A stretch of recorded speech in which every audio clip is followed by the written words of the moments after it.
Sir sir sir sir sir, review देण्याआधी माझं 2 मिनिटं ऐकाल का? Sir please. सर तुम्ही लिहिलात ना की डिलिव्हरी उशिरा आली, पण सर त्याआधी मला प्रश्न केलात का की इतका उशीर का झाला? सर तुमचं जेवण वेळेवर पोहोचावं म्हणून मी 3 किलोमीटर पावसात भिजत आलोय.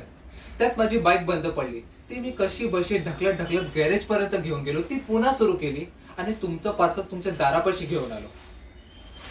तुम्ही दार उघडत, तुम्ही ते पार्सल रिसीव्ह केलं आणि त्यावर मला फक्त एवढंच प्रश्न केलं, इतका उशीर का?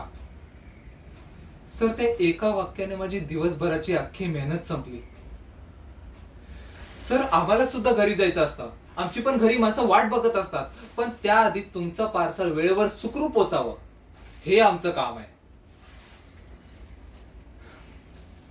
सर सॉरी टू से, पण जर तुम्ही नेक्स्ट टाइम काही ऑर्डर केलात आणि त्या डिलिव्हरी बॉयला यायला 2 मिनिटं उशिरा झाली, तर त्याच्यावर रागवण्याआधी पहिला प्रश्न हा त्याला विचारा की भाऊ सगळं ठीक आहे ना रे?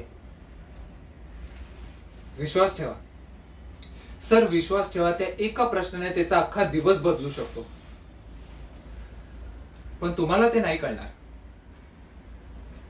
ठीक आहे सर, ठीक आहे, तुम्हाला आता वाटेल तसा रिव्ह्यू द्या, काही हरकत नाही.